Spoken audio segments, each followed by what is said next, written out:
Ikaze mu makuru yacu y'uyu munsi. Minembwe Capital News yabateguriye itariki ni 14 z'ukwezi kwa gatatu mu bihumbi 2025. Muri studio za Minembwe Capital muri kumwe na Chris Moizi. Reka makuru yacu tuyahere muri Republika ya Demokarasi ya Kongo, aho umutwe wa Wazalendo wo muri Kivu y'Amajyepfo wahoraga urwana ku ruhande rwa leta ya Republika ya Demokarasi ya Kongo witandukanyije nayo wiyunga kuri twirwaneho iyobowe na Brigadier General Charles Sematama, nayo ibarizwa muri AFC ya Colonel Nanga. Namakuru yashinzwe hanze n'umunyapolitike wo muri litsinda yitandukanyije na Wazalendo muri Kivu y'Epfo Joel Namunene, aho avuga ko biyonkoye kuri Wazalendo iyobowe na Lieutenant General Pacifique Masunzu nawe wungirijwe na Justin Bitakwira Bihona, ndetse na Ministri w'ibikorwa remezo muri Kongo Muhoza Alexis Gisaro, kugira ngo bashireho akadomo kanyuma ubutegetsi bw'Kinshasa. Yagize ati ndabasuhuje mwebwe badata ba mama barumuna bacu namwe bashiki bacu ho muri territoire ya Uvira, nje ubasuhuza nitwa Joel Namunene Muganguzi. Yakomeje agira ati ndashaka kubabwira ukuri ku ntambara iri kubera muri iki gihugu cyacu. Iyo twese tubona kwigusatira umujyi wa Goma, twatangije undi mutwe witwara gisirikare witwa UFRC Maimai ugamije gushiraho iherezo rya nyuma ubutegetsi bwa Perezida Felix Tshisekedi, kandi turi kumwe na General Charles Sematama wo muri twirwaneho. Uyu munyapolitike wo muri uyu mutwe musha wavutse muri territoire ya Uvira yavuze ko umuyobozi mukuru wawo ko ari Katare Robert Rushaba, ariko ko bazakorera munsi y'ubuyobozi bwa Alliance Fleuve Congo AFC ya Colonel Nanga, maze ashimangira ko intego nyamukuru zabo ko ari ugukuraho Tshisekedi bagashiraho undi mukuru w'igihugu musha. Wibazo yavuze bafite imbere yabo muri territoire ya Uvira yagaragaje ko ari Maimai yobowe na Lieutenant General Masunzu na Justin Bitakwira bagishigikiye leta ya Perezida Felix Tshisekedi. Niko guhita asaba abatuye Uvira kubashigikira kandi bagashigikira na Brigadier General Charles Sematama uzwi nk'intare batinya mu misozi miremire y'Imurenge. Yavuze kandi ko uruhande harimo rurimo ababembe, abafurero, abanyamurenge nandi moko, bityo asaba abanyekongo bose guhaguruka bakarwanya ubutegetsi bw'Kinshasa kugira ngo bashiraho ubundi butegetsi busha. Abivuze mu gihe mu Rurambo ho mu misozi ya Uvira hamaze kugera abarwanyi bo mu mutwe wa M23 ufatanyije natwe irwaneho. Kuri ubu aba barwanyi b'impande zombi bareba igice kinini cya Rurambo ikizwi nko kiri hejuru y'umujyi wa Uvira. Bivuze ko umwanya wari wose aba barwanyi bazofata umujyi wa Uvira. Mu yandi makuru, uruhande rwa leta rugizwe n'ingabo za FARDC z'u Burundi n'imitwe ya Wazalendo na FDLR rwagavye ibitero ku banyamurenge batuye mu majyepfo ashira uburengerazuba bwa komine ya Minembwe, ariko twirwaneho irusubiza inyuma nkuko amakuru ava muri ivyo bice abivuga. Nahagana isaha ya saa 6 zija gushira muri saa 7 z'amanywa yo ku munsi w'ejo hashize itariki 13 z'ukwezi kwa gatatu, nibwo ihuriro ry'ingabo za Kongo ryagabye ibitero mu mihana ituwe n'abanyamurenge, ariko umutwe watwirwaneho urwanirira kubaho kwabo ubisubiza inyuma. Imihana yagabweho ibyo bitero n'uwa Gipimo wa Kivumu n'uwa Mihanga. Minembwe Capital News yamenye ko ibyo bitero zose twirwaneho yabisubije inyuma, ndetse ibifatiramo n'ibikoresho bya gisirikare birimo imbunda nto n'ibindi bikoresho by'itumanaho.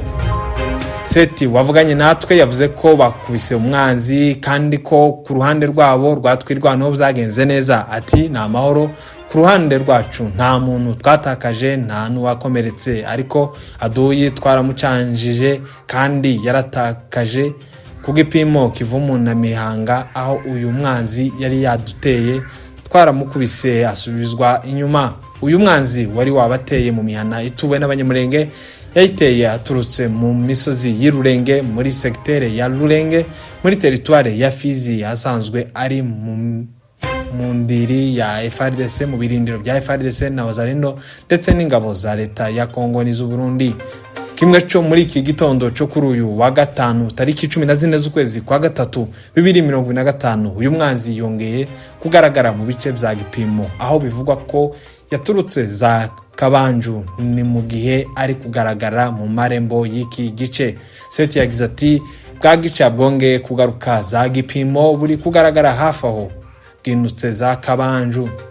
Mu cyumweru gishize nabwo iri huriro ry'ingabo zirwana ku ruhande rwa leta ryagabye ibitero mu Mikenke ahari inkambi y'impunzi zavanywe mu zabo, ibindi bigabwa mu Bibogobogo no mu bindi bice kandi ziriwemwo imirwano ku munsi w'ejo hashize. Gusa twirwanaho byose yabashe kubisubiza inyuma kugeza ubu uyu mutwe uragenzura igice cyose cya Minembwe Mikenke n'igice kitari gito cyo muco hagati harimo Kamombo na Bijabo. Muyandi makuru, General Major Sultan Makenga uyoboye igisirikare cy'umutwe wa M23 urwanya ubutegetsi bw'Kinshasa ukaba umaze kwigarurira ibice byinshi birimo icy'umujyi wa Bukavu n'uwa Goma mu burasirazuba bwa Kongo, yasobanuye kubw'urugamba bahanganye muri ngabo za leta ndetse n'uburyo abona ubutegetsi bw'Kinshasa. Mu kiganiro Makenga yagiranye na Ale Destex wabaye senatere mu Bubirigi akaba n'umunyamabanga mukuru w'abaganga batagira umupaka MCF.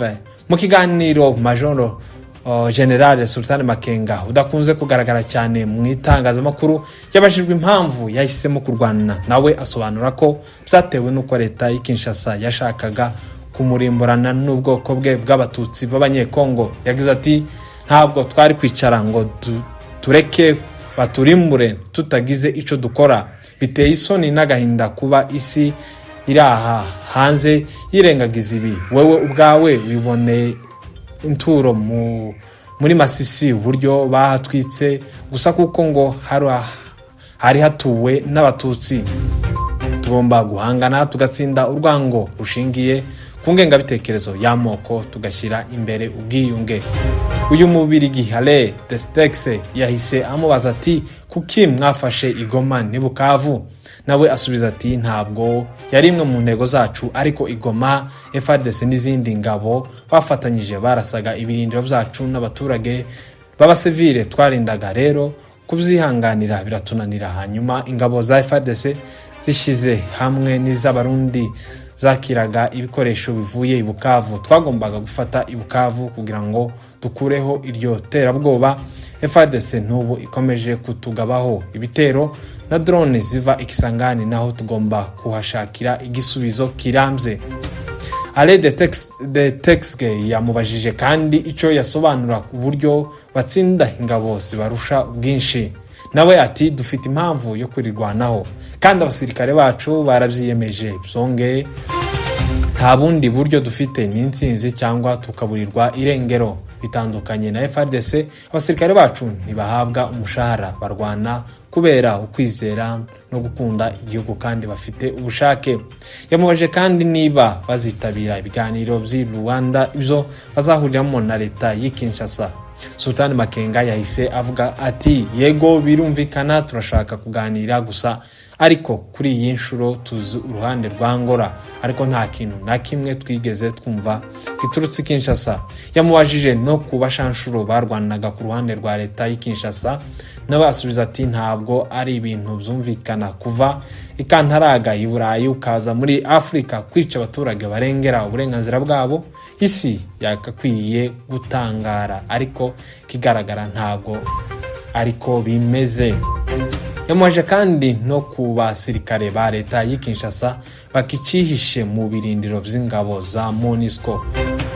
Makenga ati MONUSCO yatubwiye abasirikare bagera ku 200 ba leta y'Kinshasa nyuma yo gutsindwa. Uyu munsi bavuga 200, abandi 800 bari he?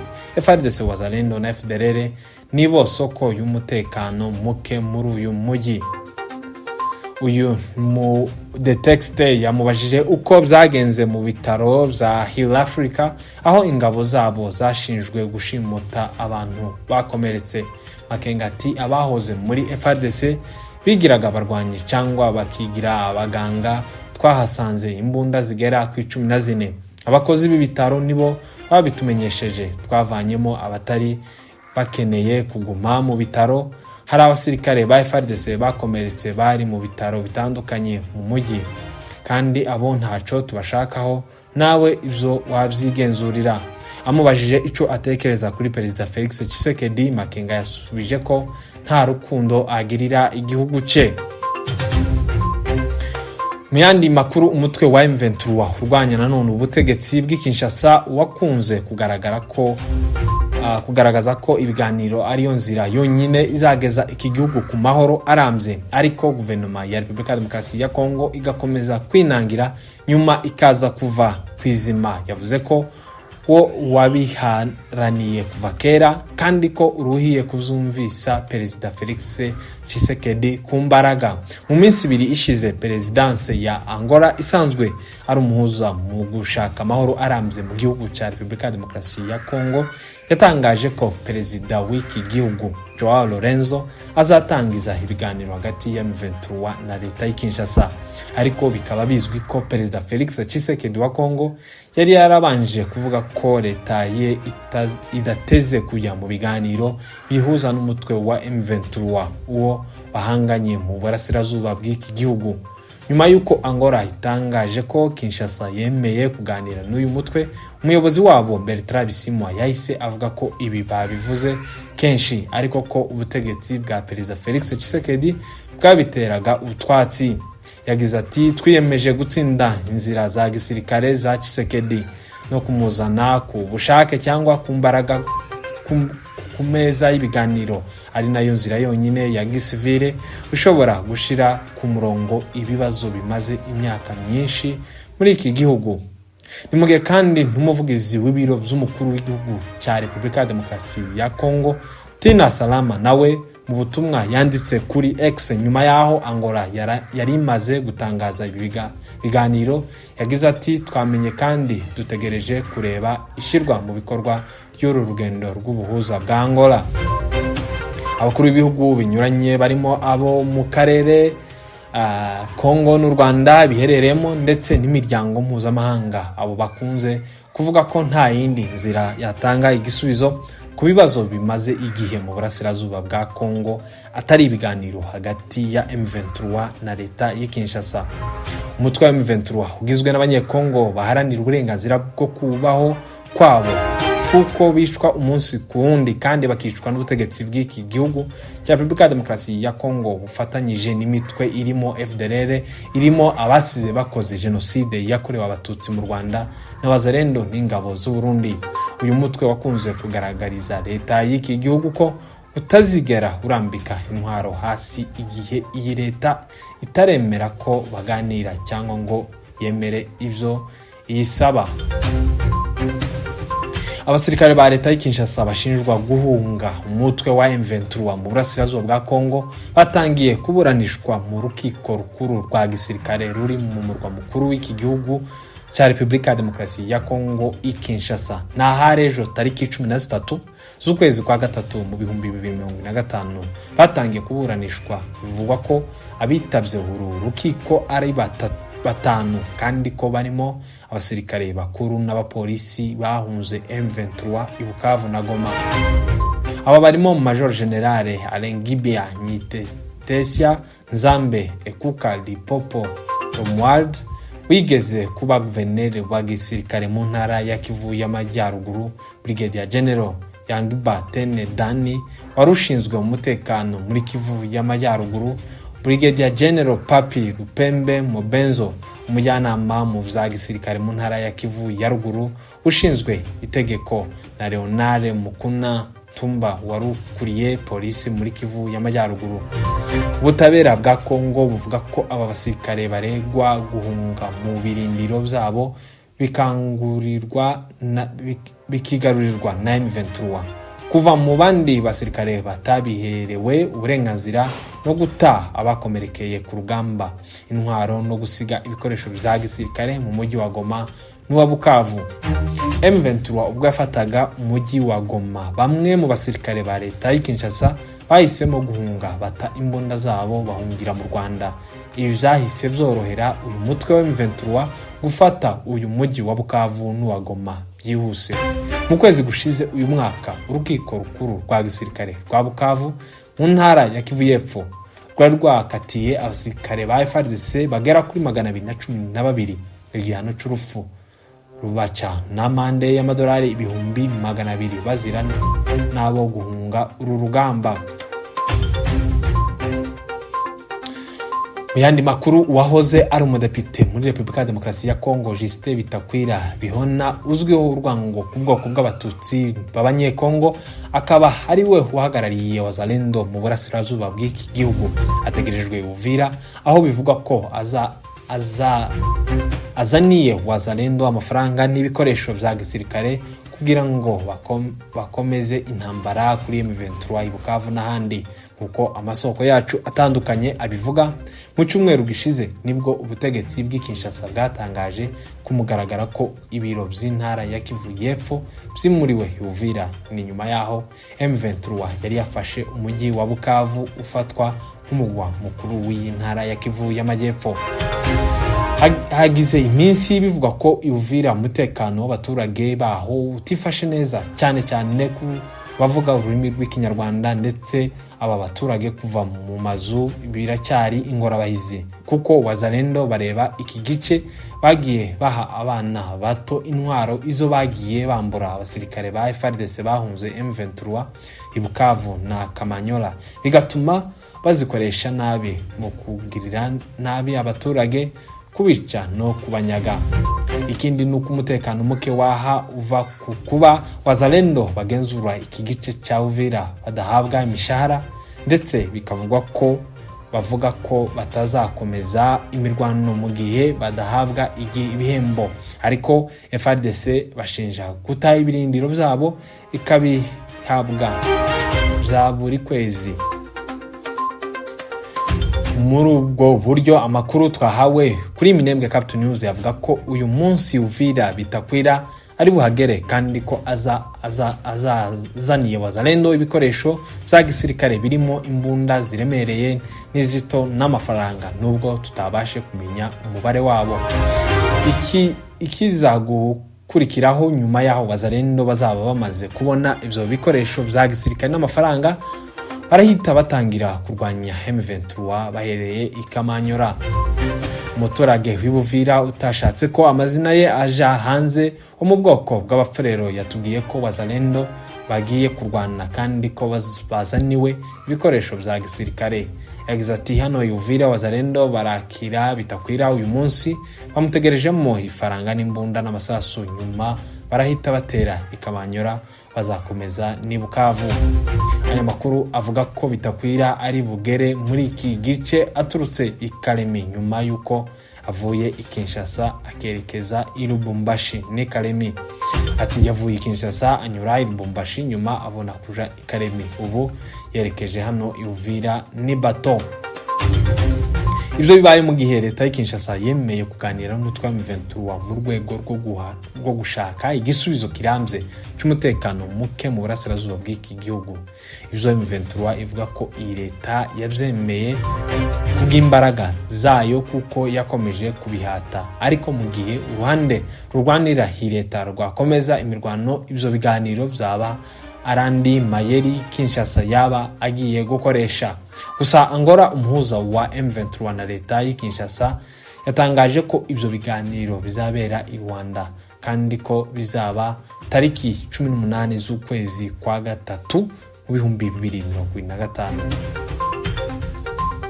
Mu mirwano iheruka kubera ikaziba muri teritware ya Walungu mu ntara ya Kivu y'Amajyepfo, ingabo z'u Burundi zo muri batayo ya 8 n'iya 10 ngo zahuye n'imirwano ikaze, bikavugwa ko ibatayo ya 10 yahise iburirwa irengero burundu kuko amasoko yacu bivuga.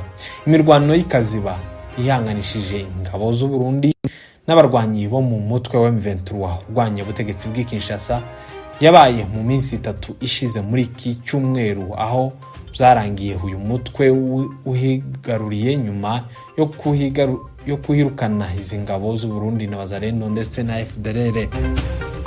Amasoko yacu atandukanye dukesha iyi nkuru avuga ko ingabo z'u Burundi zaguye mu gico cya M23 ngo irazirasa kubi ku buryo abashi bo muri abenshi bo muri ziriya ngabo zo muri batayo ya 10 bishwe, abatishwe barakomereka ndetse abandi nabo barahamuka baburirwa irengero, bigera naho muri barya bakomeretse nta numwe wabashije gukurwa aho urugamba rwabereye. Iyi nkuru ikavuga ko abarwanyi b'uyu mutwe bateye ziriya ngabo z'u Burundi baturutse inzira nyinshi, ndetse igice kimwe cyo muri aba barwanyi cyagiye cyambaye imyambaro ya gisirikare y'u Burundi ngo kuko abarundi babibesheho bagira ngo ni bagenzi babo baje kubaha umusada, ubundi bahura n'akaga. Ikomeza ivuga ko ingabo z'u Burundi zo muri batayo ya 10 yahise isenywa burundu bitewe nuko abari bayigize batakaje ubuzima bwabo, aho binavuga ko batayo ya 8 yaje kubaha umusada yananiwe guhamba imirambo yabo yose, imwe bayita ku musozi. Iyi batayo ya 8 yahaye iya 10 umusada binjiye mu rugamba, maze M23 irabagota basukwaho umuriro mwinshi w'imbunda, maze ngo akizwa n'amaguru. Amasoko yacu akavuga ko iyi mirwano yabereye ikaziba yaguyemo abasirikare benshi b'u Burundi ku buryo igihugu cyabo kitazapfa kibibagiwe. Muri aba bapfuye barimo 3 bakuru bo ku rwego rwa majoro, tutibagiwe na Majoro Claude Ndikumana we wayifatiwemo amatekwa, akaba yari umuyobozi wungirije muri iyi batayo ya 8. Ayo akaba ari makuru twari tubafitiye umunsi wa none. Mbibutsa gukora subscribe kuri chaîne yacu ya YouTube, mbibutsa ko ndetse n'amakuru kuburamboye wayasanga kuri website yacu ariyo www.minembwe.com.